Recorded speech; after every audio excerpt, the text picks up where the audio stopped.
Task Stephanie Harden from TCI. So I'll go ahead and let anybody that wishes to come up, you can go ahead and come up. We'll give you 3 minutes like we normally do for public comments. And we'll do our best.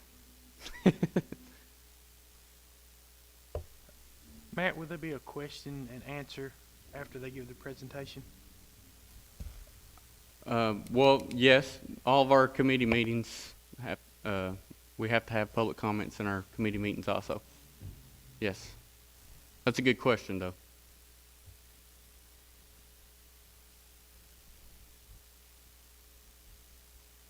Okay. Well, I guess I'll get up and say something. As I said before many years ago, I probably will not need a microphone because I usually try to talk loud. Hey, Jerry, Everything. give them your name and My name is Jerry Adcock. Okay. Still. I And- live in Young Bend. Okay, and yep, and give them either your address or the district that you reside in. Fifth. Okay, and then I'm going to give you 3 minutes, Jerry. Go ahead. All right. Well, as I said a couple of weeks ago, the Veterans Building, where it is, we can destroy it. That thing's almost 75 years old. It was built of wood and brick. And I think the fire escape on the backside, I think, fell off about, 10 or 12 years ago. I don't think it's ever been repaired. So we need to do away with that. We can set the building back from Third Street and put parking in front of that building. And that way we don't have to worry about it, or we could even build a garage under it. I went to school at Tech, like I said earlier. Most engineers that I talked to said that it's cheaper to build up than it is to build out. I've seen things the last couple of weeks about the land on Juniper Lane, the one out by Allen's Ferry, and now the last I heard was over on Twilla Lane. Any place we go, almost, we're going to have to do a lot of infrastructure to it, especially if it goes out Twilla Lane and probably even out on New Allen or Allen's Ferry. One of the things that I'm concerned about is the money that's involved. We're talking about between a $50 and $80 million building that you guys have talked about, yet we turn around and ask the school to give us $2 million so we can build a school. Think of it. We're going to make our prisoners a lot more comfortable than we are our students. The only thing they've asked for, I can see the smirks now, but that's all right. I'm used to it. You know that. 70% of the children in DeKalb County rates free lunches. The school a few years ago went 100% with the children. 25% of all school children in DeKalb County are under the poverty level, and the poverty level is around 27,000 in this county. 25% of the adults in DeKalb County live below the poverty level. How many of you people knew that or know that? How many of you done a study on anything like that?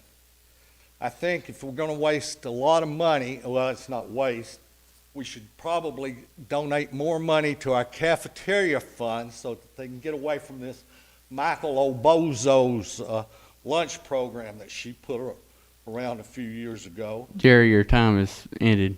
If you just want to go ahead and wrap up. Okay. But I've got more I want to say, Okay. and I'll be glad to say it to anyone that wants to listen. Is there any other member of the public that would like to speak?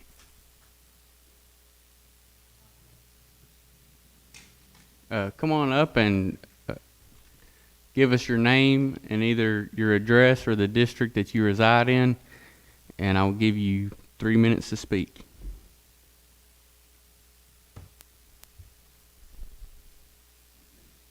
What was the last thing you wanted?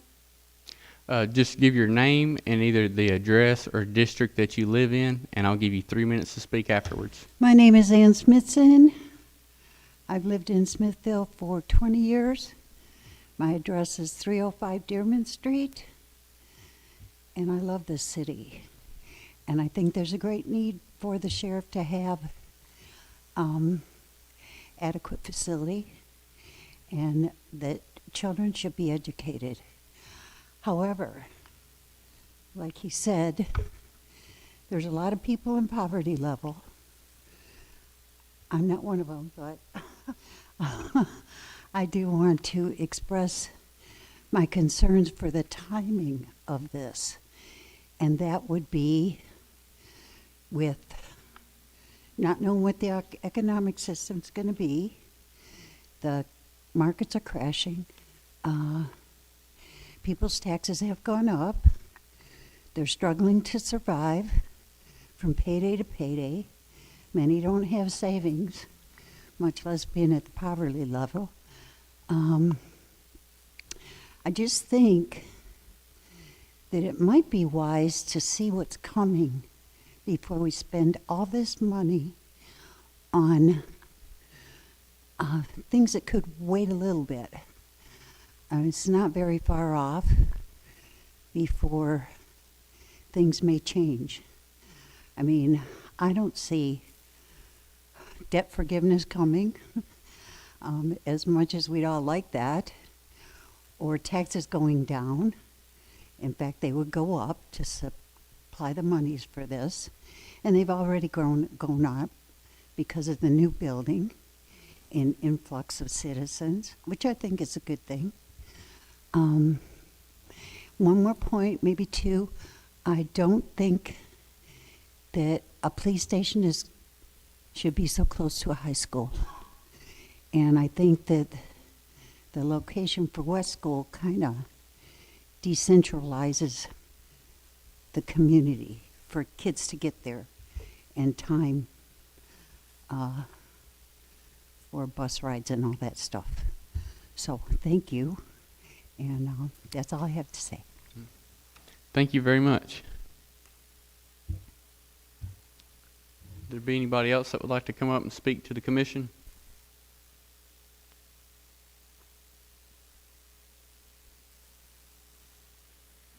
All right, just state your name and either your address or the district that you reside in. After you do so, I'll give you 3 minutes to speak. Yeah, my name is Eddie Stanley, and Try to in the get 5th closer to the mic. Try to get closer to the mic so we can hear you I'm in good. the 5th district, and I just don't see $70 million for a jail, like Mr. Adcock said. We have kids that need this money more, but we need to cut down on this spending. I just don't see it. Another thing is, why are we holding prisoners so long in this jail? Why can't we send them to prison if that's where they need to be? That's all I've got to say. Okay. Is there anybody else that would like to speak to the commission about the jail issue? All right, just give your name and either your address or the district you reside in, and afterwards I will give you 3 minutes to speak. Steve Cantrell, District 3, soon to be District 5. Because you're asking if we would like to speak to the commission, I thought we were going to do the town hall first, but you keep talking about just the commission for this open. I'm going to go ahead and make my comments now. We need a jail, and the Tennessee Corrections Institute has told us what we need at a minimum. And that our jail operation can maintain state certification as long as the county continues to make measurable progress under a master plan of action. A justice center is not required unless the folks from TCI tell us that they had recommended it as a requirement.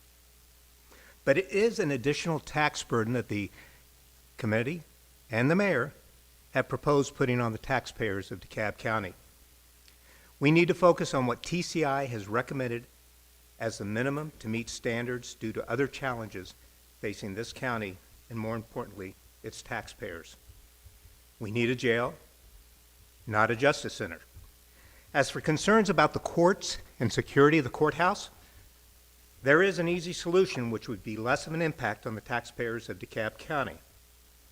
Turn the courthouse into the county courthouse it was dedicated to be in 1970, and as is engraved on the outside of the county courthouse wall, and move all non-judicial county offices to the county complex, for example, unless there is a reason, a legal reason, that they're required to be in that courthouse, beginning with county executive, veterans office, election commission, maybe even the Tennessee Highway Patrol. Secure the courthouse, just like other courthouses are done in many parts of Tennessee, with one security entrance and one secure exit, and all other doors would be alarmed as fire doors. Understand that we already have 2 magnetometers on the 3rd floor. We can move these to a single entrance. And since all offices remaining in the courthouse would be judicial in nature, in theory, this would reduce the number of visitors and provide security for the courts. Obviously, we'd need to evaluate the options there. However, as such, this would not require a judicial center, and we could get back to focusing on the real priority here, which is a new jail to meet the county's requirements and be in line with TCI's recommendations. And it would respect the county taxpayers' hard-earned dollars in the process. Thank you. Mr. Cantrell, I know you said something about it being a town hall. I just wanted you to know that you do have the opportunity to ask questions now if you wanted to. The only question I do have for the representatives from TCI, I see you there now, is when you make your presentation or answer other comments, was there ever a part of the TCI recommendations for a justice center as a requirement as part of the jail? And that's my only question. I don't know. Yeah, as long as it's, yeah. Thank you. Sir, just to answer that, I have been present at 4 to 5 meetings, but it is not a TCI requirement ever that anyone build anything. It's not a requirement specifically to build a justice center because we have no minimum standards on justice centers or even courthouses. We only set minimum standards and inspect county jails. Okay? And I hope that answers your question. If it doesn't, then I can, okay. Thank you. Thank you. Is there any other citizen that would like to come up and speak?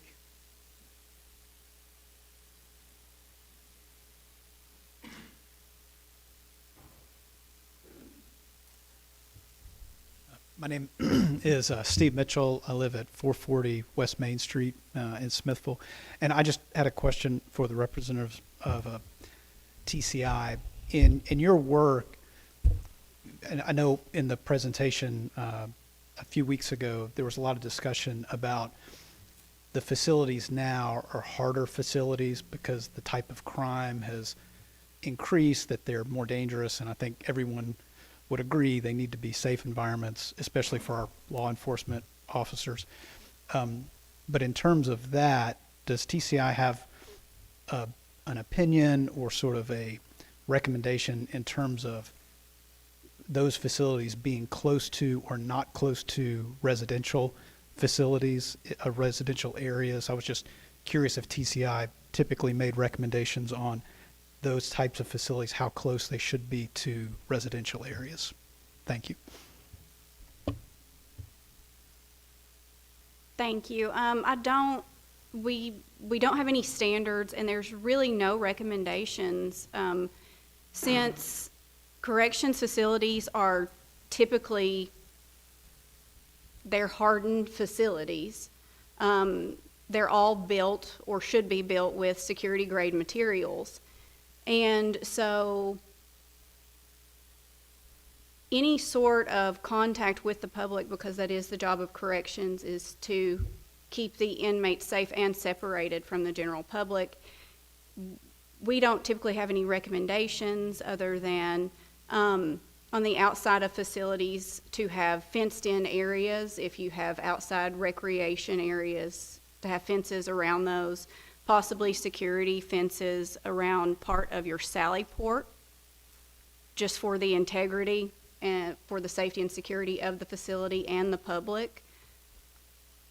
But other than that, those recommendations go for whether the facility is built in the city, downtown, near residential areas, or out in a field somewhere. So all of those recommendations stay the same. You're welcome. All right, is there anybody else that would like to come up and speak before us?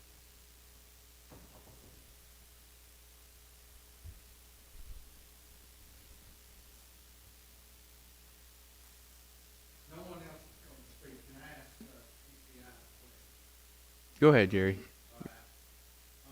In the last, I'll go back to 2015, is anything that recommended to that jail that has not been taken care of during that time? That this council has not taken care of? Can you ask the question at the mic, Jerry? I'm sorry. I think some people can't hear you. Do you mind going back up and asking that on the mic? Wow, you guys can't hear me. Is there anything that we've done since 2015 that TCI has recommended or asked us to do that has not been done to the jail? I can go back, years even before that if you wish. No, sir. I don't have historical documents with me on the inspection process.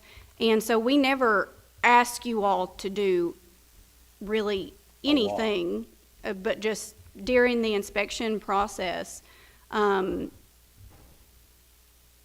we can find deficiencies. And so those deficiencies have either been fixed or there have been amounts of measurable progress that keep you all on a plan of action. Okay. It's just, to keep a plan of action, you have to keep making measurable progress. And so without those historical documents in front of me, I can't really fully answer your question as to deficiencies and how those were fixed. So, as far as you know, everything that has been presented by TCI has been taken care of or addressed or tried to be addressed?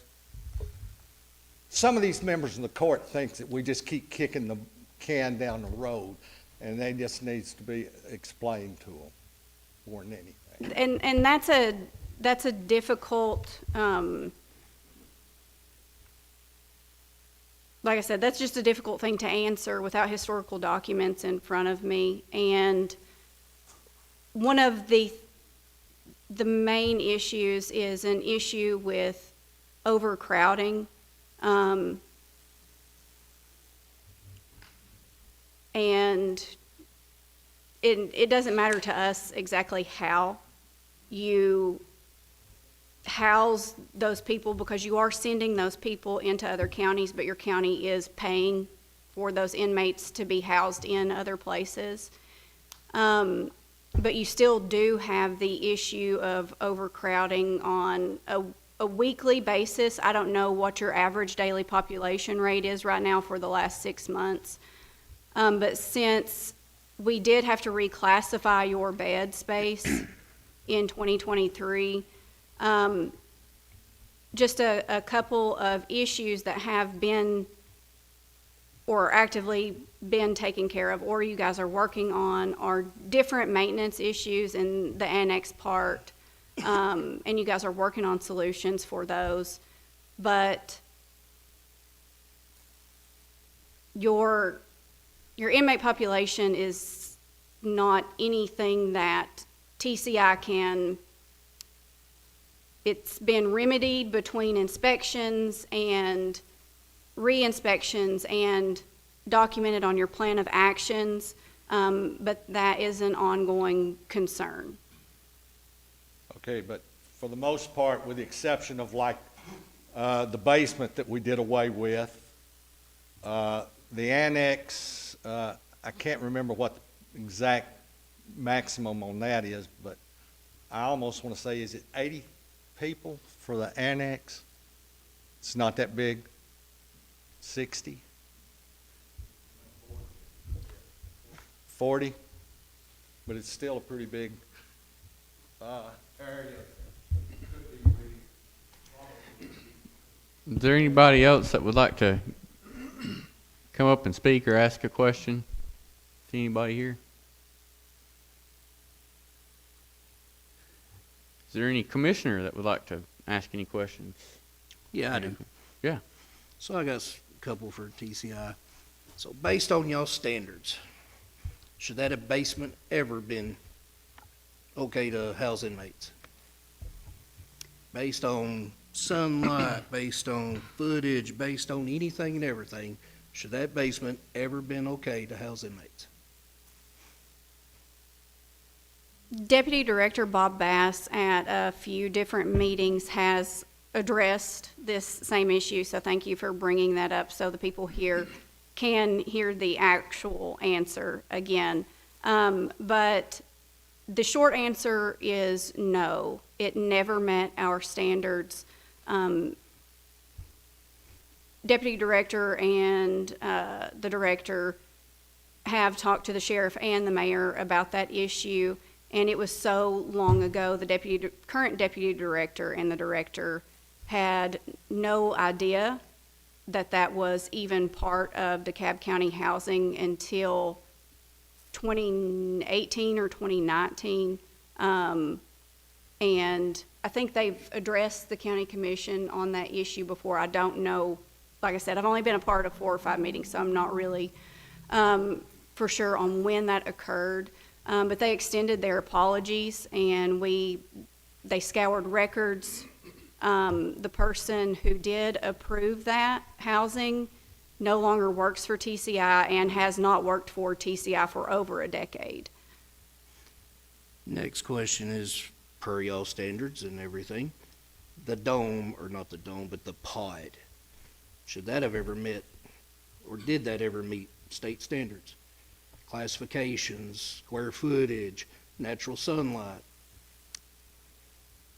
No. What area are the annex, the bigger dorm area? The part that was built on later. Yes, it did.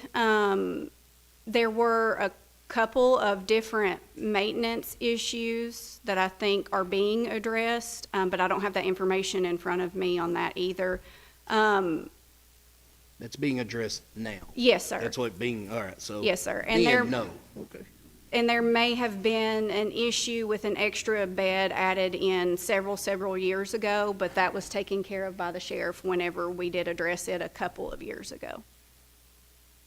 Okay.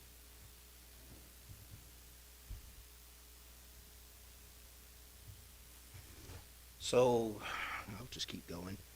So y'all sight and sound standards, you got females 30 feet from males, 40 feet from males. Does that meet standards?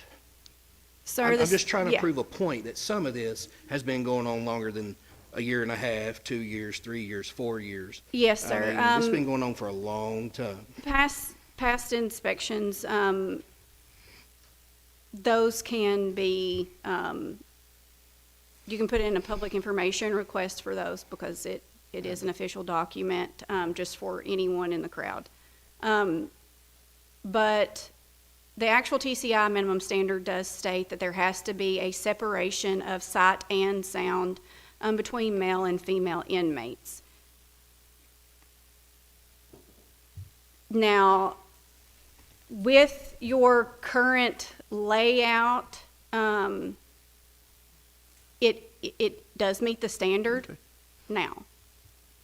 And without looking at past inspections, I couldn't tell you what took place before. Right.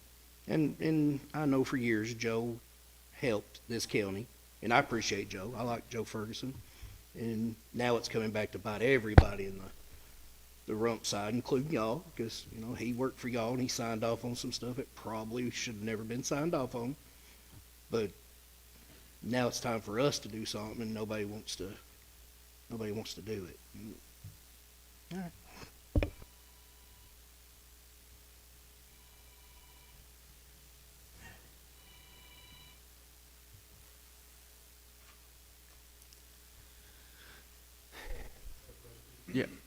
Turn your mic on, Larry, and point it towards you. We keep hearing TCI does not shut down a jail. And I know we heard in one of the first meetings we had that as long as we had a plan of action, that they would work with us. In fact, even on the TCI website, it says that no currently certified local facility shall be decertified if the local government has submitted a plan of action within 60 days of the initial annual inspection that is reasonably expected to eliminate fixed ratio deficiency in that facility and cause that facility to remain certified. So we've had a plan of action for at least a year. So why did we lose 50 beds?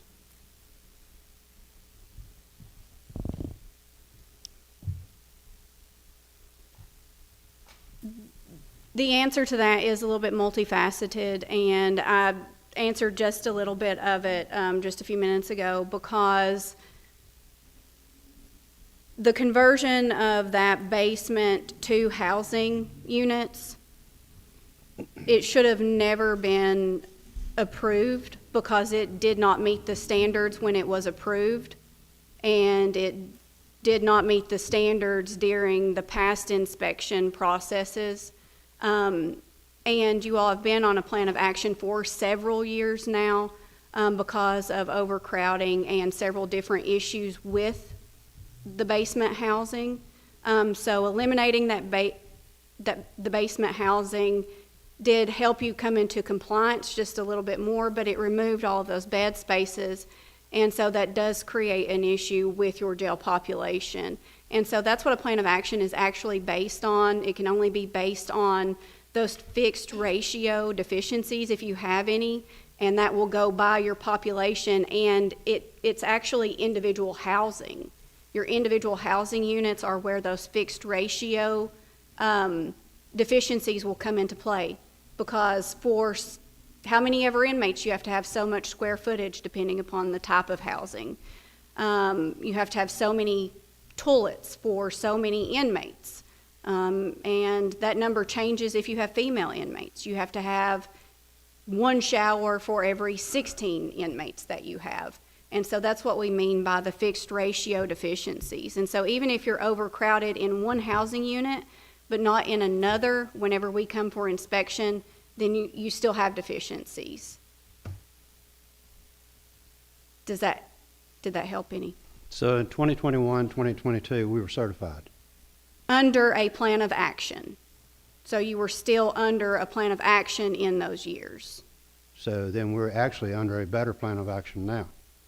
I can't say that for sure. As long as you are making measurable progress, our board of control, it's not anyone that works for TCI that approves those plans of actions. It has to be our commissioners on our board that approves that plan of action from year to year. And they determine what measurable progress is for the year. In 2020 and 2021, because of COVID and the governor's emergency processes, the board voted that any sort of measurable progress would not count against you if you weren't making measurable progress during those years because of COVID and things were shut down.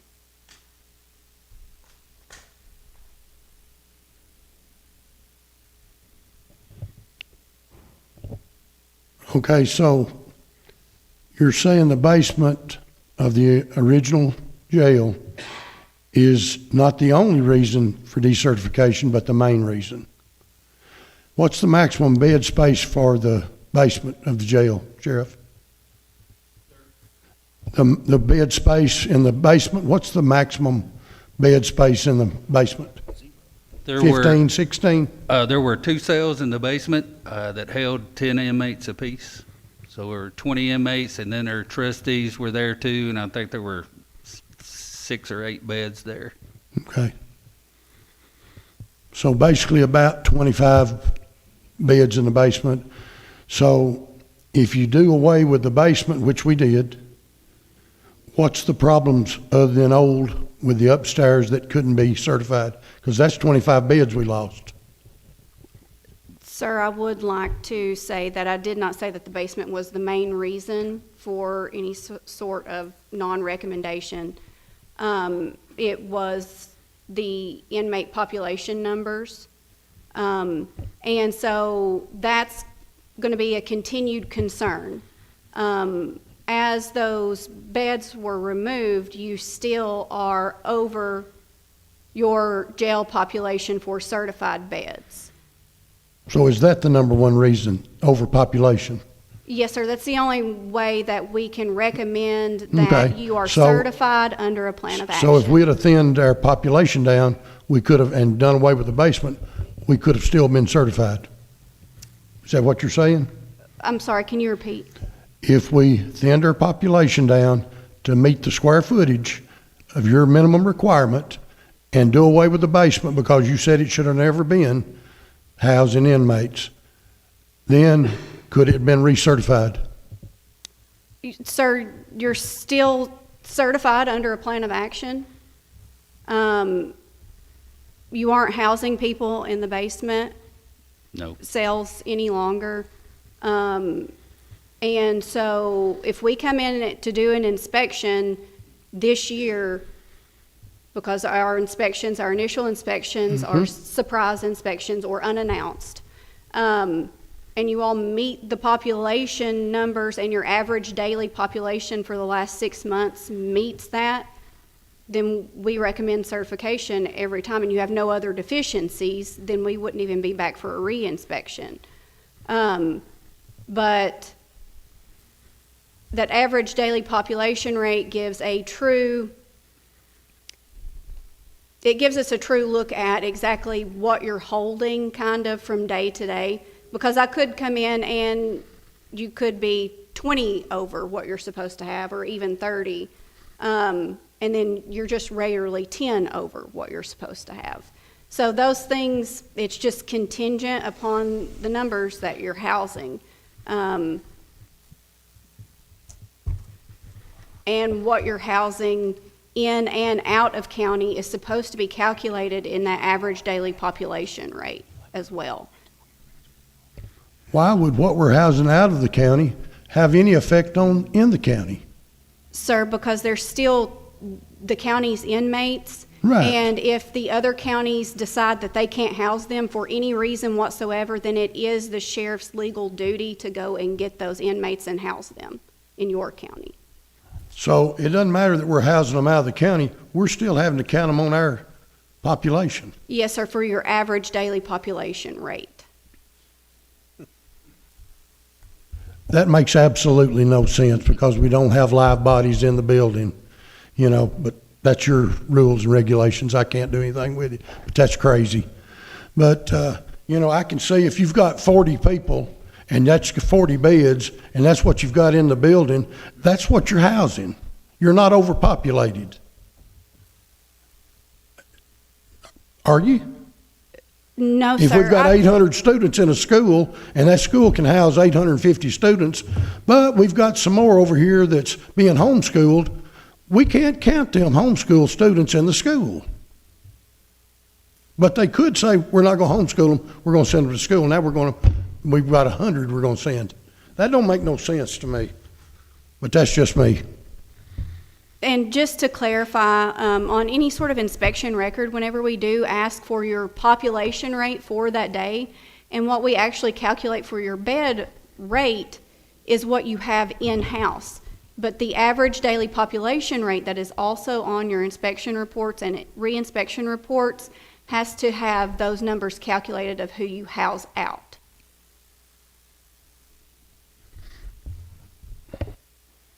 Do y'all know, or Patrick know, what is our actual certified bed count? 52. And that's, 52 certified beds is what they've got us down to.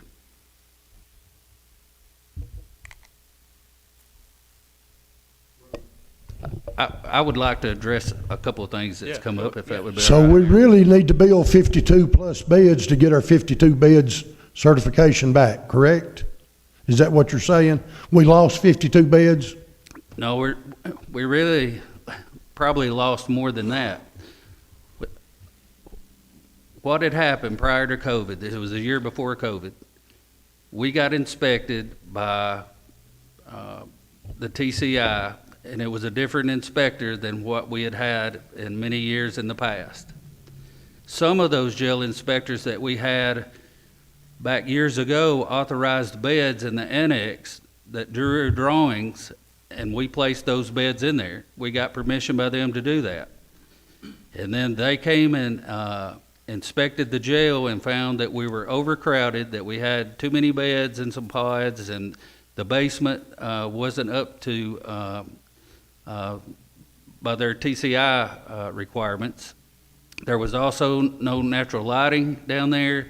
There was no natural lighting in the older part of the jail upstairs where we had the women. It was overcrowded. Of course, there were too many beds in the annex by that day's inspection. Even though we had those drawings, we showed them the drawings that they had. Since I have been sheriff since 2006, I heard one of the other people ask why we don't send them to the state pen. We do send all of our state Department of Corrections inmates out. We do not house them in our jail. We've not done that since 2006, which that shows our population probably lower than what it would be if we did house them. We've always tried to get those out because of the overcrowding problem that we knew we had. So we ship them to the pen or to another county jail that would accept them to get the state rate of what the state pays on them. So if we hadn't done that, we would have been in trouble years ago. We have always, up to that year before COVID, pastor inspections, we're always going to have some kind of deficiencies when they come. It could be anything from a emergency light being out to anything. And we have always fixed whatever they have. We had some issues this last time, and we fixed those. These are the problems I can't fix. These are structural problems that I can't do anything about. So that's why we're here today. That's why we're at the point where we're at. And they are square footage problems and mainly, and our natural lighting problems. There's some cell problems that are there. We have a cell that had in the annex that has 48 beds in there. It's our worst cell in the jail because of fights. That you're grouping all your classification people together, so you can have a murderer in there with somebody that's a public drunkenness that can't make bond. So that's the issues that we have that we can't correct. There's nothing we can do. Now, since we're back to 52 beds, when we move those inmates out of the basement, the old part, upper floor of the jail is where we housed their female inmates. They were out of sight and sound. Well, when we pulled those up, we had nowhere for the females to go. We have to keep our trustees separate from our other inmates, so we had to put them in our max cells where the women were. And of course, we had to move the women out to put our sex offenders. That's where they were in the basement. So we have no room now for anybody to go to. If they get in, if we can't house them in that one main cell in there, then we have to ship them out somewhere. And you'll hear, I have my monthly report to the jail committee after this meeting is over that we'll hear about that. So we're at about 60-something inmates. So, I mean, we're already overcrowded. And then we get into problems with what we've got into this weekend is we have, in the meantime of us trying to ship female inmates places, we have warrants coming from the judges for violation of probation, hold without bonds, or we have somewhere where an officer has went out and arrested a female and she can't make bond. And where we've been shipping people to is either don't want to take any more because they have too many of ours, or doesn't want to take any at all. So we're putting a lot of pressure on our judges, trying to put ankle monitors on our nonviolent offenders to be able to take them anywhere. So we're in bad shape this week. Well, I mean, we've got women, we got 3 women in one cell up there today. So, because we can't ship them nowhere, nobody will take them. We've took them everywhere we can call everywhere we can, to Moore County, Franklin County, Hamilton County, anywhere that we can get them in, that's where we've been going with them. So, do I understand that we're still housing inmates in the old original jail upstairs? Yes. We have our trustees that are in. And is it non-certified now? They asked us to put natural lighting in there, and we went in there and drilled holes through the walls and put plexiglass up over the hose on the outside and the inside where they can't slip stuff in and out. And we done that over in the annex in our maximum security side over there also. We drilled holes through the blocks to get natural lighting in there. But So does that? It's still not right, but it's Right. it's sufficed the natural lighting, I guess. Okay, does that tell me that the old original jail is still certified then, as long as we're not housing in the basement? We are certified under a plan of action Okay, that that's what y'all are doing, is Okay. trying to remedy of building a jail, building a new jail, or adding on to that jail, or whatever.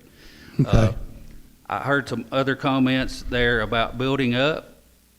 We always need to remember, and I'm sure we'll get into this here in a minute, of when you build up, each floor has to have the same amount of staff on it. And I think we'll talk about that a little when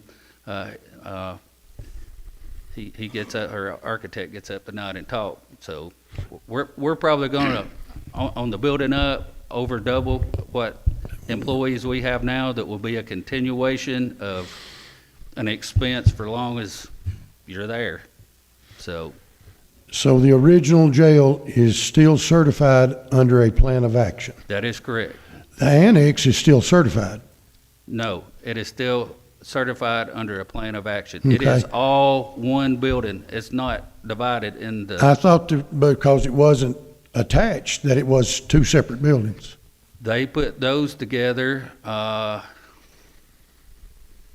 probably 8 or 10 years ago. They were separate at one time. I thought they were. They are 2 buildings, but they grouped us all back together. TCI did.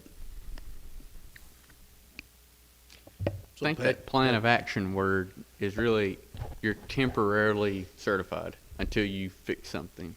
Or if you show that you're not fixing something, then you lose that certification because you're no longer sticking to your plan of action. But Correct. I was just trying to clarify a little bit. A plan of action is pretty much saying you're temporarily certified under these conditions. So your Well, the public, go ahead. your trustee cells that you said that you got them housed in now, those are behind what used to be your front desk. That is correct. So those 2-man cells. How They many are. people you got in those? 6. So you've already filled it. I mean, we could say we're currently, and that's fine because we currently are, but if they walked in today, you would fill it. Because you've got They're- too many people, They're 2-man cells. but you 2-man, got 6 people in them. and there's 3 cells. Okay, where's the 3 females? They're in a holding cell. In intake? Yes. Okay. So 2-man? basically what you're saying though is that we have nothing that is certified except under the plan of action. That is correct. But we are still certified under the plan of action. Correct. See, people have got the idea that we run certified now, we can't do this. The public has been led to believe that we're non-certified. So I want them to understand, as long as this plan of action and we are moving forward, that we are still certified under the plan of action. Yes. Correct? That is correct. Okay. But if we stop and do nothing, then we're not certified. Right? If we stop the plan of action and do nothing, then we're no longer certified at all. That would be contingent because your plan of action has already been approved for 2023. You guys are sending in monthly updates to the plan of action to TCI for the board. And we have not completed an inspection for 2024 yet. So if population trends stay the way they are or even increase, then whenever we show up for 2024, if you all decide not to put in for a plan of action, and during the inspection process and the re-inspection process, we find you indeficient of those fixed ratios, and you all decide not to put in a plan of action to the board for that, then that would be the only remedy to that would be decertification. What is the repercussions if we get decertified? So Deputy Director Bob Bass touched on this a little bit during the last county commission meeting, that if you are decertified, TCI, we are just a certifying agency. We're not regulatory, so we cannot shut down your facility. That is not what we do. We're risk management and liability and educational is what TCI is absolutely for. And so it does remove a certain level of legal protection, and it places the risk liability directly on county commission and the sheriff's office. So y'all go from friend to foe. I mean, currently, if you're certified, y'all go, so they meet all these standards. We get decertified, y'all go to court on the other side and go, they don't meet these standards. Just essentially, I mean, you are it's- correct. It's simple. And we keep looking at trying to cut people back to meet what we currently got. We got a judge sitting right there. You got just random number. How many people is out on the street that you probably would like to have in jail right now? But you're trying to work with us. Yeah, I mean, at any given time. I mean, there's people running the street that the judge says he'd like to have in jail. I mean. And we had also talked about, if you'll remember back a couple of meetings ago, about your 85% capacity. That's what you need to stay. We have to be careful how we do drug roundups, how we do anything that we are going to get a surge of inmates in at one time, because there's nowhere for them to go. So it just doesn't affect just the jail and the housing. It affects the court, it affects us, it affects the city of Smithfield, the city of Alexandria, THP. I mean, it just affects more than just the inmates that are in the jail. So because of the situation when you really can't do your job and the judge can't do his job. That is correct. Is the plan of actions is it a document that the public could go see? I mean, we've been on a plan of action for several years. I do know that. So you come and do your inspection, then you get, better like words, written up. You got to have a plan to do that, to keep going. And the plan of action is a written document of the plan. Are those public documents, or do you of the plan of action? I mean, like the Yes. Because I know the entire time I've been on the commission that we've talked about the sheriff's had to do a plan of action. I mean, I've been on this is my second term. The plan of action paperwork should be through the information request that goes before the board. Okay. And so you can request those. Yeah. Which would kind of show the community that there's been kind of a discussion of this over a period of time, not just something over a short amount of time. Yes, ma'am. Mm-hmm. But not just a website that they could go to or anything to see that. They would have to actually call TCI, or how would that? I think that there is an email, or there may be links. I'm not really. Okay. They've changed our website, and so I do apologize because I'm not familiar with the actual link, Okay. if there is a link, but I do know that there is an email, and there should be a tab for information requests, I think, on the state website. So I guess the easier question would be, there's nothing that stops us from printing it. Patrick gets a copy of everything. If he said, here, WJLE, you can run this for the community, there's nothing that says that it can't be done. Right, okay. No, sir. That way we could skip a whole lot of filing paperwork. so- I have all those copies. Uh, I have all those copies. I have her jail reports and everything since